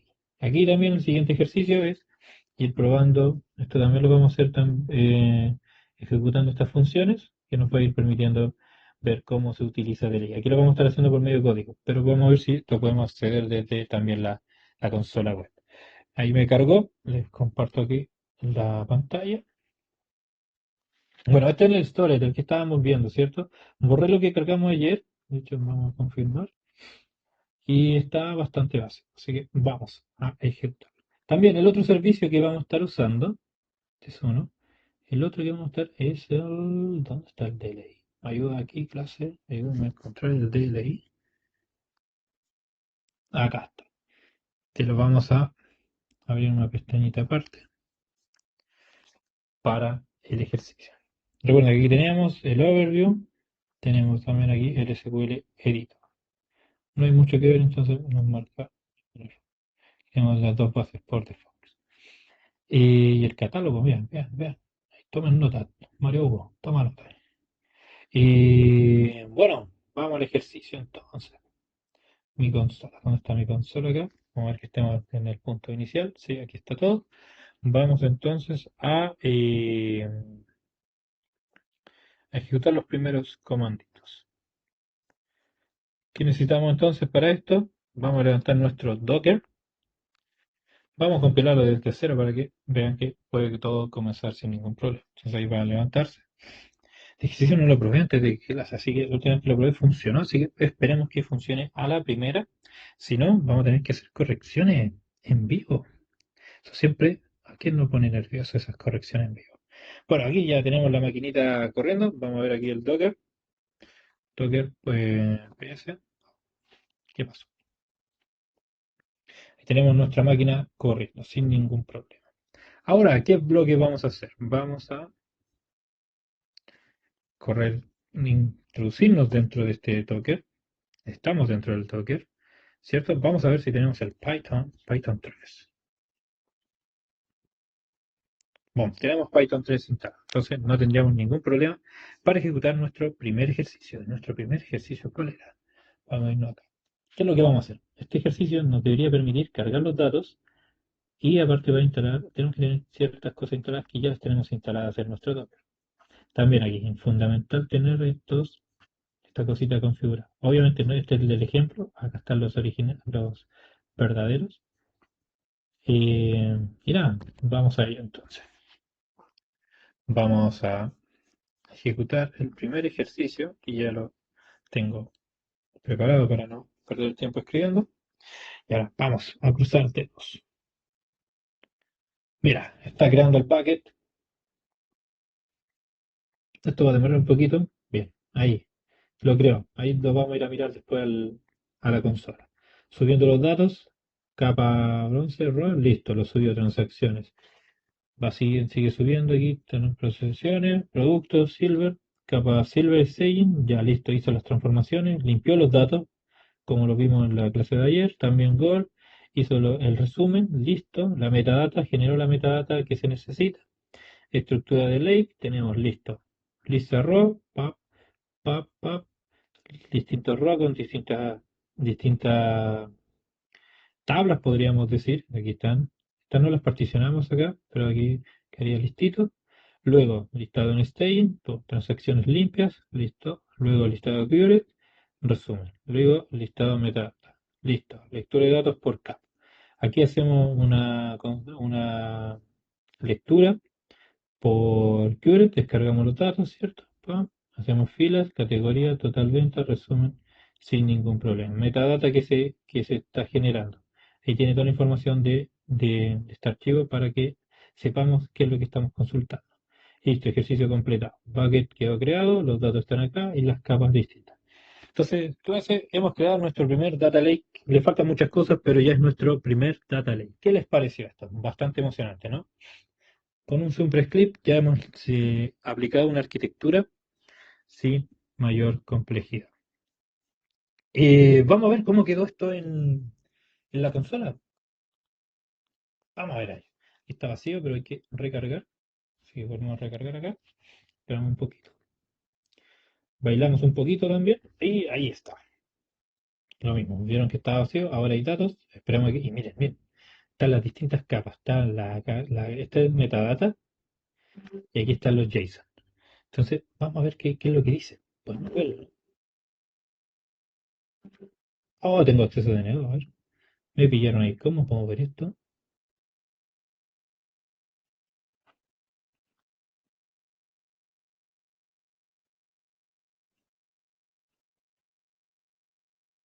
Bueno, vamos a durar mucho gestionando los permisos, pero ahí está. Eh, es un poquito. ¿Qué más tenemos? ¿Qué más? Más cositas. Si retrocedemos acá, tenemos la capa, vamos por capas. Entonces, vamos aquí, RAW. Aquí tenemos distintas capas, distintas tablas. Tenemos la de clientes, productos, transacciones y aquí podemos tener N cosas. Se dan cuenta que está por tabla. Esto, si lo aplicáramos la de los dominios, esta de Data Mesh, esto tendría otras, aún más carpetas dentro. Había una carpeta, y dentro de esa carpeta estaría rojo, y ahí tendríamos esto y esto. Entonces hay como muchas carpetas. Pero en este ejemplo inicial, que es bastante bueno, tendríamos ahí nuestra primera arquitectura de data. Entonces vamos aquí al cliente y tenemos aquí el CSV sin ningún problema. Este es el bruto, es el original. Producto, lo mismo, y transacciones, lo mismo. Estos son los brutos, estos vienen del origen tal cual como viene. ¿De acuerdo? De acuerdo. Entonces vamos ahora a la siguiente. Entonces cargamos acá, estamos en RAW, ahora vamos a Stay. Aquí ya trabajamos un poco más los datos, los dejamos limpios. Si se dan cuenta, si volvemos a la terminal, acá los cargó tal como vienen y luego en Stay hace ciertas transformaciones y dice, listo, datos limpios. ¿Y eso dónde lo hizo? Acá. Hizo la limpieza, ¿cierto? Con transacciones clean. Listo, dijo amigo, aquí hay datos malos, limpiémoslo. No sé si se acuerdan el ejercicio de ayer. Ah, no, limpié la consola. Pero bueno, el ejercicio de ayer mostraba como qué es lo que hacía realmente, como qué limpieza hacía y al final queda con esta misma cantidad. Luego, en la capa Goals, ya deja un resumen, o sea que aquí ya hace transformaciones de datos para dejarlo ya más una sábana de datos ya más estructurada con lo que realmente importa y la metadata que nos indica de qué cosa es. De hecho, aquí teníamos los metadatas, ¿cierto? Acá está. Esto es lo que está en ese JSON que no pudimos acceder. Aquí tenemos cierta información, como aquí dice, oye amigo, aquí estuvo acá, luego cambió esto, luego cambió a ocho filas. Lo resumió bastante. Y aquí también información de dónde están cada data. Luego, vamos de nuevo entonces acá. Acá también tenemos RAW y vamos a Accurate y en Accurate tenemos resumen categorías. Aquí tenemos el resumen con todo el conglomerado. Podemos verlo, ¿no? También vamos a tener problemas. Ah, por ahí podemos continuar con eso mañana. Bueno, y así es como ya tenemos listo nuestro data lake. Tenemos todo ahí bien ordenado. Y vamos a ver el ejercicio 2. ¿Qué nos dice el ejercicio 2? El ejercicio 2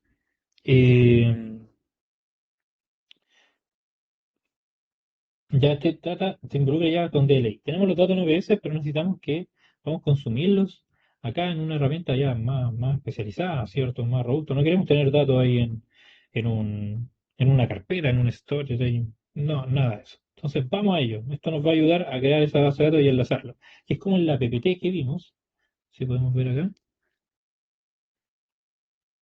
Acá, vamos a hacer eso, vamos a crear la tabla. Vamos a enlazarla en base a un storage, o sea, un archivo que tenemos acá.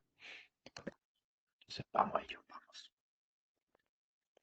Vamos a este, no era. Sí, pues este.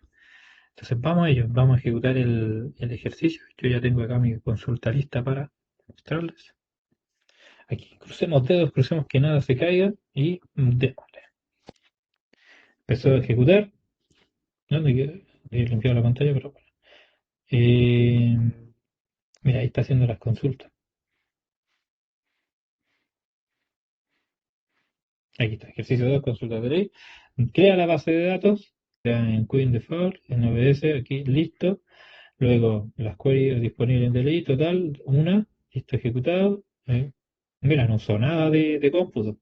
Crea la database, listo, database creada con exitosamente. Crea las tablas externas, ejecutar, crear tabla externa en raw bronze. Y aquí crea la estructura que tenemos en el ejemplo en la PPT. Oh, nos dio un error. ¿Qué pasa?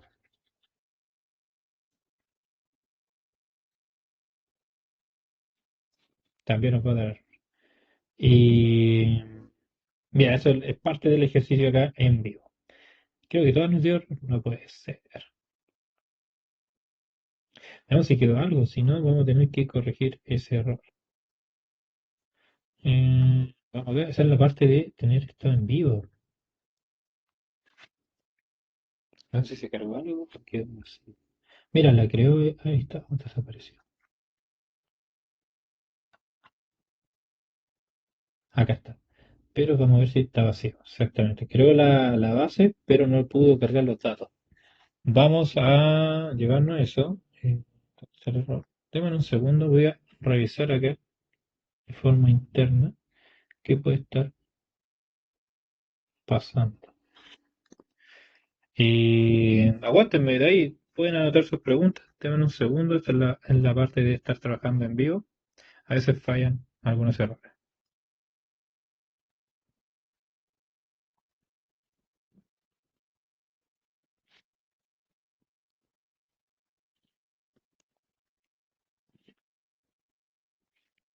Estoy corrigiendo acá el error, denme un segundito.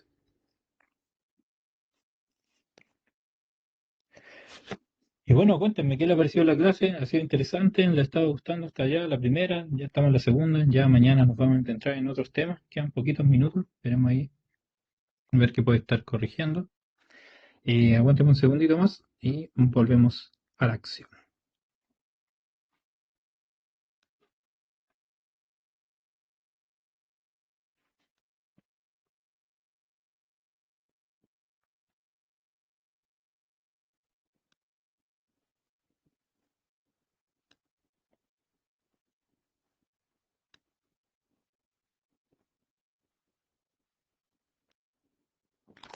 Creo que es por un tema de paquete, estoy leyendo documentación, aquí estamos acá, y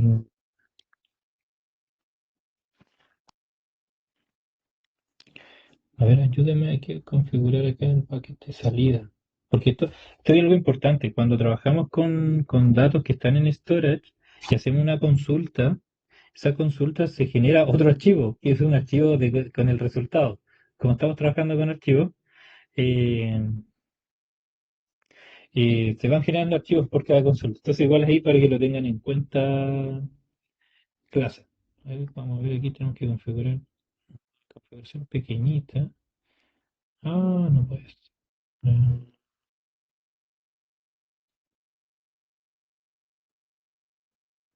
Acá está. Cloud Configurations.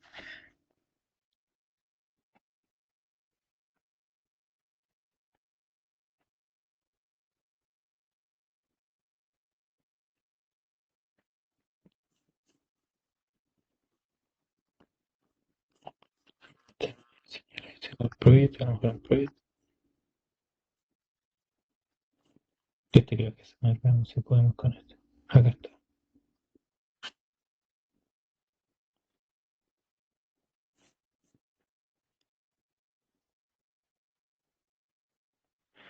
Ya, vamos si con eso puede funcionar. Estos son errores, de hecho nos puede pasar a todos. Ejecutamos el ejercicio de otro tema. Limpiamos un poquito la consola. Veamos si esta vez será.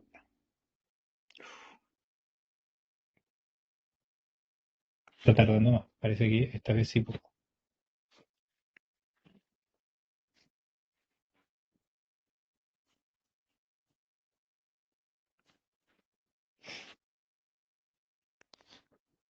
Parece que está funcionando. A ver. Sí, dio un resultado y está finish. Intento.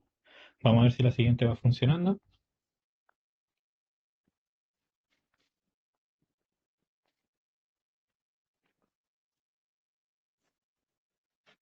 ¿Qué dicen los comentarios? Sí, sobre todo, hay que estudiar ahí sobre Data Lake Lighthouse. Yo diría que Lighthouse es como el estándar que se está usando en todos lados. Pero sí, hay que estudiar, darle profundiza. Hay un libro bueno, el de Fundamentos de Ingeniería de Datos. Un poco caro, sí, pero encuentro que vale la pena. No es de código, pero sí es muy conceptual. Te ayuda mucho a repasar conceptos, a profundizar un poco. Porque al final la parte técnica lo más probable es que todos ustedes la tengan. Estuvieron en la universidad, están en el mundo laboral, involucrándose. Quizás solamente les falta esos conceptos si es que realmente lo necesitan. Y profundizar más en la parte conceptual y luego poder aplicarlo con lo que ya saben. Como viste, este ejercicio aplicamos un data lake y es bastante un código Python. No, no tiene mayor ciencia y vamos ejecutando, conocer, por ejemplo, en este caso, las distintas APIs de Huawei para poder consumirlo. Por ejemplo, aquí tenemos algunas. Esa es como la más parte más tediosa, poder estudiar esto y saber cómo aplicarlas bien. Y el resto ya es lo mismo que saben. Si saben Python, estamos súper y todo lo demás está súper.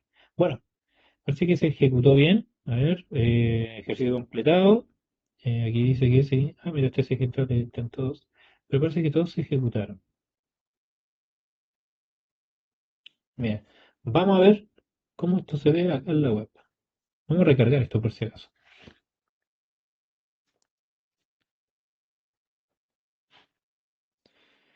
Vamos a entrar acá y vamos a entrar acá. ¿Qué tenemos acá? Miren, aquí tenemos dos tablitas.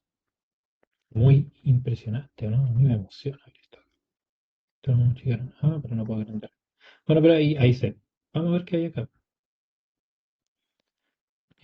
¿Qué opciones, no? Mira, aquí podemos ver los datos sin ningún problema. Aquí también. Las columnas en realidad, no los datos, perdón. Y podemos ver propiedades también sin ningún problema. Aquí de qué tipo son. ¿Qué más tenemos acá? Aquí quiero saber si podemos crear una query. Ah, no, se puede crear una.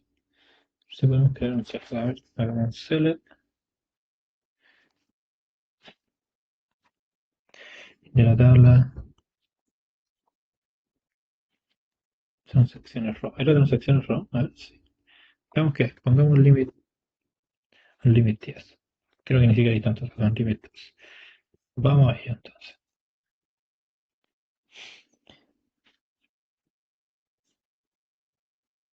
Esto demora un poquito porque está consultando datos, siempre va a demorar un poquito. Por eso les comentaba que quizás cuando queremos ya tenemos el dato listo para consumo, lo llevamos al servicio de Data Warehouse Service, que es de Huawei, porque ya tenemos el disco en memoria. Pero acá, listo, pum, tenemos los datos. Mira, Bogotá, Ciudad de México, sin ningún problema tenemos la información. Así que eso, clase. Espero que les haya gustado eh, estos ejemplos. Esto aquí ya estamos usando más los servicios, estamos viendo cómo se integran estas herramientas. Espero que les haya sido de utilidad. Repasamos bastantes cosas ahí a nivel teórico. Así que hemos visto de todo. Vimos estos ejemplos, vimos cómo capturar datos y todos los temas. Eh, Vamos también a mostrar un poquito de escenarios de IA en plataforma de Huawei. Aquí ya no, este sería el último ejemplo, aquí ya estamos más con escenarios. Aquí a alto nivel también una arquitectura con servicios, como podríamos hacerlo. Datos crudos en RAW, luego hacemos la extracción, lo llevamos de ahí con Spark para hacer transformaciones, pueden usarlo ahí o en SQL como estábamos viendo en el ejemplo de ahora. El resultado, como les comentaba, estos resultados los volvemos a guardar en un storage y guardamos aquí los datos listos para ser consumidos por Modelart, que es nuestra herramienta premium de estrella de Machine Learning. Aquí tenemos otro caso de Lakehouse, perdón, de Data Lake Analytics más IA. Aquí tenemos otro ejemplo, una ingesta de datos con el servicio de CMD. Luego almacenamos ahí en storage y con DLI hacemos procesamiento, hacemos feature engineering, todo lo que queramos y ya lo llevamos ahí para inferencia con ModelArt. Y con ModelArt incluso podemos sacar una API con el modelo listo para ser consumido. Entonces, hay un buen punto para que lo tengan en consideración. Aquí tenemos otro de real time, de un pipeline de Machine Learning también, que ahí capturamos eventos con Kafka, lo llevamos con Flink, porque recuerda, Spark, eh, el se me fue el MRS para batch, pero este con Flink podemos hacerlo sin ningún problema. Y luego almacenamos acá en resultado en OBS, en el Data Warehouse Service, y de nuevo con Model. Y esto lo podemos estar ahí orquestando todo con Data Art Studio. Ahí están todos estos ejemplos, se los vamos a compartir. Más cositas. Y esto es lo que hemos aprendido durante el día de hoy. Entonces, el resumen, ya estamos, creo que anduvimos perfecto en la hora. El resumen es que Data Warehouse estructurado, gobernado, costoso, ideal para BI. En Huawei colaboraríamos con Data Warehouse Service. Data Lake, flexible, barato, riesgo de pantano, ideal para exploración. Huawei OBS, que lo habíamos estado trabajando. Data Lakehouse, la mejor de ambos mundos, transaccional, ¿cierto? Sobre Data Lake. Y aquí tenemos el OBS más el, el DLA. También, arquitectura medallón, organizar los datos por nivel de calidad, también lo hemos visto, que es una estructura más conceptual, podríamos decir. Gobierno de datos es impredecible para cualquier plataforma, Data Art Studio, imprescindible, ¿verdad? De lo mejor que hay, así que estudien ahí. Data Arts es la parte más cansadora, pero es importante tenerla. Y el Data Lake Insight, que es el motor de serverless de web para SQL y Spark, como lo hemos visto en este ejemplo. Y siempre, siempre tengan presente el poder separar el almacenamiento del cómputo para que poder optimizar en costo y también en todo lo demás. Eh,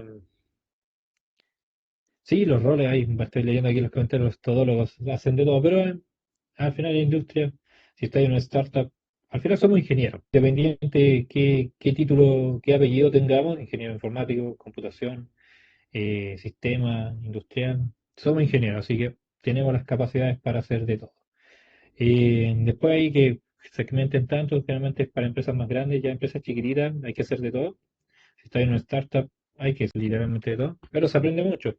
Y ahí puedes ver que las distintas cosas. Después, como en toda la vida, uno se puede especializar. Puede ser arquitecto, puede ser data engineer, business analyst, lo que quiera.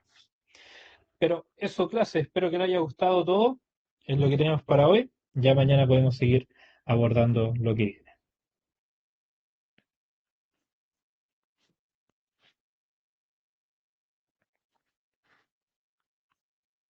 Muchísimas Ahí les cedo la palabra a Messi y a ah, Ingrid. gracias, Pablo. Procedo a dar algunas instrucciones para aquellos que no se pudieron unir al principio de la sesión. La grabación de la sesión uno ya está disponible en el sitio web. Si ustedes se van a esta parte de agenda, ya aparece el link que los redirige a esta aplicación donde pueden reproducir la grabación directamente en nuestro sitio web o dirigirse al canal de YouTube donde también está publicada.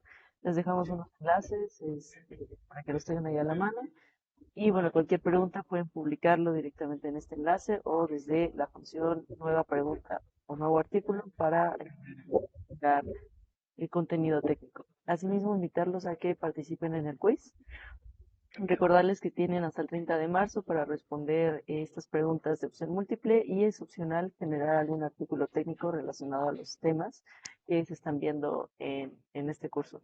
Pueden usar como referencia los subtemas que están aquí descritos para realizar una publicación. Y bueno, los invitamos a que revisen el calendario de marzo porque en paralelo a este curso todavía tenemos otros cursos a lo largo del mes en el que están a tiempo de registrarse o ver las grabaciones de los que ya terminaron. Entonces, por ahí les dejé el enlace como boletín en el chat, pero bueno, también se los vuelvo a compartir.